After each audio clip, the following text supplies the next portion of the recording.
सास, माँ, बहू और बेटी। नहीं नहीं, ये कहानी इन सारे के सारे रिश्तों की नहीं, बल्कि 2 रिश्तों में ही सभी रिश्तों के होने की है। अरे बहू, मेरे और तेरे ससुर जी की रोटी मत बनाना, मैं बना लूंगी, दिन तक ठंडी हो जाती है। बहू जो कि एक वर्किंग लेडी थी। नहीं नहीं माँ जी, मैं अच्छे से कपड़े में लपेट देती हूँ ना, आप क्यों मेहनत करेंगी, माइक्रोवेव में गर्म कर लेना। अरे नहीं बहू, मेहनत मत कर, वैसे भी ऑफिस में कम मेहनत होती है क्या, जा रहने दे। लेकिन बहू मानती नहीं, वो सास ससुर की रोटी बना कर ही जाती है। दोपहर में खाने के वक्त ससुर जी कहते हैं, अरे बहू को रोटी बनाने के लिए क्यों मना कर दिया, क्या हो गया, ठंडा ही तो खाते आए हम लोग हमेशा से। अरे वो क्या है ना, सुबह ऑफिस जाती है, घर का सारा काम करने में वक्त लग जाता है, अरे थकती है वो अलग, तो मैंने सोचा बहाने से ही थोड़ा कम काम करवाऊं। ससुर मुस्कुरा रहे होते हैं। ये तो अच्छा है, बहू को समझना जरूरी है। वक्त बीत रहा था, घर में सब खुश थे कि एक दिन, माँ जी आप शाम को थोड़ा टहलने निकला करें, घर पर रह रहकर हड्डियां जाम होती है, पापा को भी ले जाया करिए, मैं वक्त पर तो आ जाती हूँ। बहू ठीक 5 बजे ऑफिस से घर आ जाती है। फिर चाय नाश्ता बनाकर सास ससुर के साथ बैठती, उन लोगों को सारा दिन का हाल बताती। रात को पति घर आता है।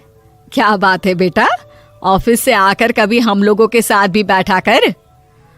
अरे माँ, दिन रात काम करके मन ही नहीं करता, अगले दिन की फिर तैयारी होती है, आप और पापा ही कमरे में आ जाओ। इससे अच्छी तो बहू है, कितना भी थकी रहे, घर आकर हम लोगों के लिए चाय नाश्ता बनाना, फिर बातें करना। बहू ना होती तो हम बुढ़ा बुढ़िया तो बैठे ही रह जाते। सास और ससुर अब बहू के कहने पर शाम की सैर पर निकलने लगते हैं। सास की कई सहेलियां बनती है तो ससुर को भी कुछ बुजुर्ग लोगों का ग्रुप मिल जाता है। कैसा रहा सहेलियों के साथ शाम का वक्त? हम लोगों ने तो भाई खूब योगा किया। अरे हम लोगों को गप्पों से फुर्सत ही नहीं होती। वैसे मिसेस मल्होत्रा आज बहू के बारे में कुछ बोल रही थी। तभी वहां ऑफिस से बहू आ जाती है जो जींस और टॉप में होती है। क्या बात है माँ, क्या कह रही थी आपकी सहेली आपकी बहू के लिए? सास इस बार बहू को कुछ अलग तरीके से देखती है और उल्टा सवाल ही दाग देती है। क्या कह रही थी वो हटा, ये बता, तेरे ऑफिस में तो मर्द भी काम करते होंगे ना? बहू जो अब तक मजाक कर रही थी वो सीरियस हो जाती है। मर्द होंगे नहीं माँ जी, मर्द ही ज्यादा है, हम 5 ही लड़कियां हैं ऑफिस में। अरे तो अच्छा लगता है क्या ऐसे कपड़े पहनती हो? कल से तुम ना साड़ी पहनकर ऑफिस जाना, और हाँ, शाम का नाश्ता थोड़ा जल्दी बनाया करो, नाश्ता बनाकर बाद में ही ऑफिस के कपड़े चेंज करने जाना। बहू को समझ में नहीं आता कि सास को हो क्या गया है, लेकिन वो कुछ नहीं कहती, सीधे किचन में जाकर चाय नाश्ता बनाती है और सास ससुर को दे देती है। अगले रोज बहू ऑफिस के लिए तैयार होती है तो खूब सुंदर सी साड़ी पहनती है और ऑफिस के लिए निकलने से पहले सास और ससुर के पैर छूती है और निकल जाती है। क्या बात है, आज मेधा के ऑफिस में लग रहा है कोई फंक्शन है। अच्छा, पता नहीं, मुझे तो बताया नहीं, वैसे तो सारी बात करती रहती है। अरे देखा नहीं कैसे साड़ी पहनकर जा रही थी? अरे वो तो मैंने ही बोला है उसे। अरे अच्छा लगता है क्या रोज रोज ऐसे सूट या जींस में जाना? बहू हो, बहू बनकर रहो, और आप भी ना मेधा मेधा मत किया करिए, बहू बोला करिए, सर पर चढ़ जाएगी तो दिक्कत हो जाएगी। सास अब बहू को बहू जैसा रखने लगती है, हर बात पर रोका टोकी, हर बात पर ताने। क्या बात है, आजकल लेट आ रही है ऑफिस से?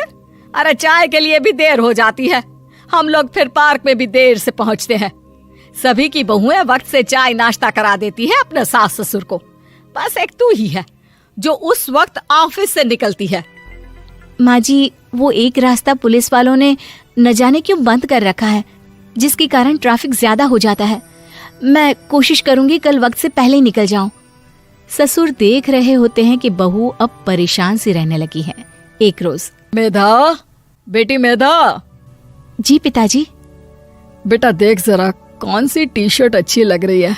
वो क्या है ना, शाम को सब बदल बदल कर टी शर्ट पहनते हैं, मैं भी सोच रहा हूँ कि आज कुछ अच्छा सा पहन कर जाऊं। हाँ पिताजी, ये सही है। ये लाल वाली ना बहुत जचेगी आप पर। मेरे पापा पर भी डार्क रंग बहुत जचता है। क्या चल रहा है? अरे ससुर के सामने घूंघट तो छोड़ो, ऊपर से रंग बताया जा रहा है टी शर्ट का। अरे बहू, कोई संस्कार दिए नहीं है क्या तेरी माँ ने? बहू इस बार बहुत निराश हो जाती है। वो वहां से तुरंत अपने कमरे में चली जाती है। अब बहू घर का सारा काम करती, ऑफिस जाती, लेकिन साड़ी और सर पर पल्ला लेकर। एक बार पड़ोसन उनके घर आती है। वाह सुमित्रा बहन, बहू का तो रूप ही बदल दिया। ठीक किया, बहू बहू जैसी ही अच्छी लगती है। अच्छा चलती हूँ मैं। पड़ोसन के जाने के बाद सास बड़ी अकड़ के साथ कहती है, देखा मेरा कमाल, कैसे मैंने मेधा बहू को कंट्रोल में कर लिया। अब बारी ससुर के बोलने की थी। हाँ सुमित्रा, बिल्कुल ये काम तो किया है तुमने, लेकिन कभी सोचा क्या खो दिया? क्या खो दिया? मैंने तो कुछ नहीं खोया जी। खोया है, पहले बहू जब ऑफिस जाती तुम्हारे पैर छूकर तुम्हें गले लगाती, लेकिन अब सिर्फ पैर छूती है। हाँ जी, ये बात तो आप ठीक बोल रहे हैं। पहले घंटों हम लोगों से बात करती, कमरे में ना जाती, ऑफिस से आते ही खुद की चाय, खाना, नाश्ता सब हम लोगों के साथ करती, सारी बात बताती। लेकिन क्या तुम्हें पता है, बहू की तबीयत खराब चल रही है, वो माँ बनने वाली है। ये बात मुझे बेटे ने बताई कि तुम्हें बता दूं। अब सास की आंख में आंसू थे। वो समझ गई थी कि लोगों के कहने में आकर उसने क्या खो दिया।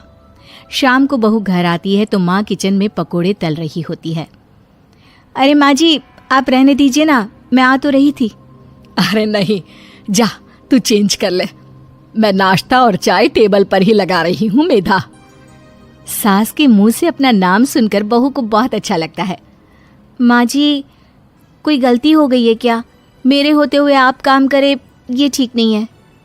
संस्कारी और समझदार बहू सास को माँ समझती है, लेकिन सास की बेवकूफी उसे सास ही बनाकर रखती है।